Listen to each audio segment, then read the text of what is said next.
உங்கள்கிட்ட வர முன்னாடி நான் நிறைவு கருத்து வரேன் திரு அரவிந்த்.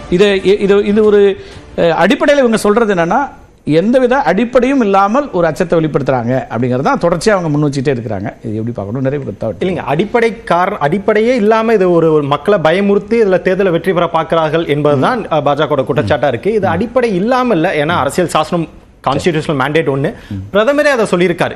தற்போதையுள்ள நிலையில் நம்ம இந்த டீலிமிட்டேஷன் நடத்தினா அது தென் மாநிலங்களுக்கு பாதிப்பு ஏற்படுத்தும். அடிப்படையில் வந்தா அது பாதிப்பு.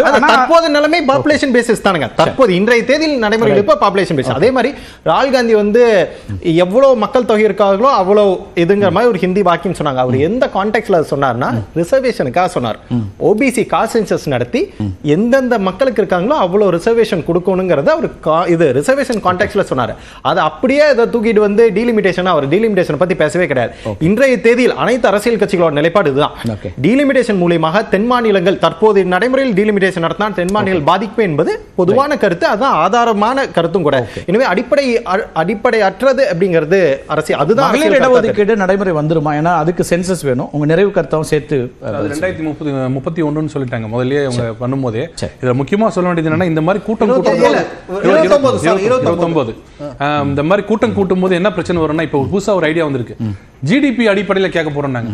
இப்போ ஒருத்தர் கேடி ராமராவ் சொல்லியிருக்காரு, 39% சவுத் எல்லாம் சேர்க்குது, அப்ப எங்களுக்கு 39% நிதி எங்க கொடுங்கன்னு. இப்படி பேச பேச என்னெல்லாம் வருது பாருங்க. நிறைய இந்த மாதிரிலாம் கேட்க வேண்டியது வரும். உரிமை சார்ந்ததை கேட்கலாம், சரின்னு இருந்தா கொடுக்கலாம். இல்லைங்க, அப்படி சொன்னால் யூபிக்கு என்ன வரும்ன்றது ராகுல் காந்தி ஒத்துப்பாரா? பீகாருக்கு என்ன வரும்ன்றது அவங்க கட்சி ஒத்துக்குமா? இதெல்லாம் எப்படி போகும்னா, என்ன பேசுறதுன்னு தெரியாம இப்படி போலாமா அப்படி போலாமா எப்படியாவது அடிச்சு விடுவோம் அப்படின்னு போறது. மேகதாது நீங்க சொன்னீங்கல்ல, அது பிரச்சனை இருக்கா இல்லையான்னு நாம ஒண்ணு இல்ல, ஒரு கண்டனம், இது வரைக்கும் ஒரு கண்டனம் கூட சொல்லல. நாங்க இருக்கும்போது கட்டுவோம்னு ஒருத்தர் சொன்னாரு, அதுக்கு பாஞ்சாங்க. இப்ப கட்டி முடிச்சாச்சு, எப்ப திறக்க போறோம் தெரியலன்றதுக்கு ஒண்ணு பேசல. கர்நாடகால இருக்கிற பாஜக தலைவர்கள் அதுல என்ன சொல்றாங்க? நான் தான் இப்ப சொன்னேன், நாங்க கட்டவே இல்ல.